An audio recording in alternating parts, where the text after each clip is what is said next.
joy and privilege to be here tonight with my very good friend Andrea. I was supposed to warm her up a little bit with this. So I will say that it just brings so much joy to my heart to listen to her testimony. And right before we were back there praying, she just kept saying, I just can't keep praising your name, Lord. And from knowing this girl for 2 years, I can tell you that's not what she would have said 9 months ago. So it's awesome to see your transformation. I'm going to let you tell your history. It is only by God's grace that I stand here today. It's hard for me to explain how I've come to this point because it is not of my doing, but solely rests on the works of Christ in me. I've always had the ideal life and thought of myself as a good person, but it was not until I came to have a relationship with Christ that I see myself as a sinner and undeserving of his love. I grew up in a small suburb outside of Chicago to loving parents with 3 beautiful sisters. I was loosely raised in the Catholic Church, but never truly had a relationship with Christ. Church, to me, seemed to be something to do, and I never invested my heart into it. I heard no message. I felt that I had to work for the love of God, and that that love, if ever attained, would come with judgment and unwilling submission. I shut the door and turned towards other tangibles in my life for acceptance. I defined what I thought good was, and that slowly disintegrated over time. For most of my life, I shared much of my personal identity with my twin sister. We were inseparable. This bond was severed when we reached college. I betrayed her by pursuing a serious relationship with a guy she was interested in, and I kept it from her. I lost all of her trust and have scorned myself for it ever since. This was a pivotal point in my life because I had never seen nor imagined how dishonorable I was in my heart to the extent that I would hurt the closest person to me.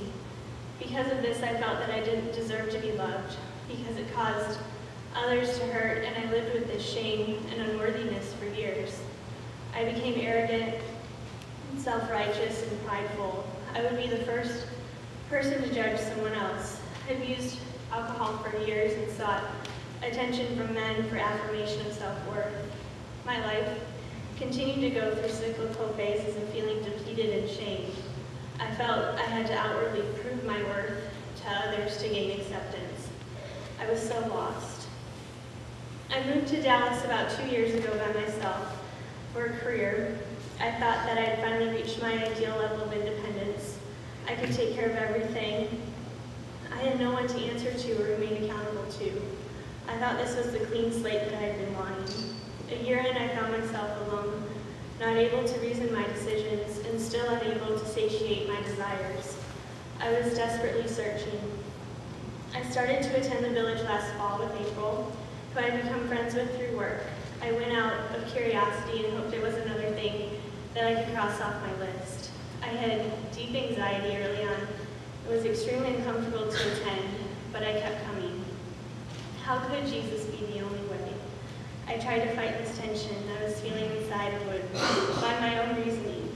Little did I know that God was breaking me down, breaking down my heart and my mind, and stirring my affections for him. He was replacing my reasoning with his truth. I attended a small group for a few months and struggled to believe. I felt so vulnerable, and my pride took over and refused to give up control. In December, I found an answer to my prayer of needing accountability. With some apprehension, I moved in with April and my now dear friend Kim. I kept giving myself outs when it came to pursuing the Lord and could not commit to him. It became tiring to reject his love over and over. He continued to break me down by revealing my sins to me through his eyes. I saw my sin as ugly, and my heart is wicked. I began to understand that to live in sin ultimately leads to death. My eyes were opening to Jesus, that through Jesus dying on the cross, he paid the penalty for all sin, and that included my sin, that Christ knew me and loved me before I was, and he loves me today, just as I am, still a sinner, but desperately trying to walk in obedience to him to bring him glory. My heart came to a point of deep surrender earlier this year when I was driving to visit an old friend a few hours away. I remember inwardly still trying to talk myself out of it as I prayed to God to take over and to be filled with the Holy Spirit. I was done fighting. I answered God's call on that car ride, and have watched him since take my life for his glory. I cling to Christ, and I rest in him, for he alone is enough. I find peace in not having to control my life. It is in his hands. I am free to love and to be loved.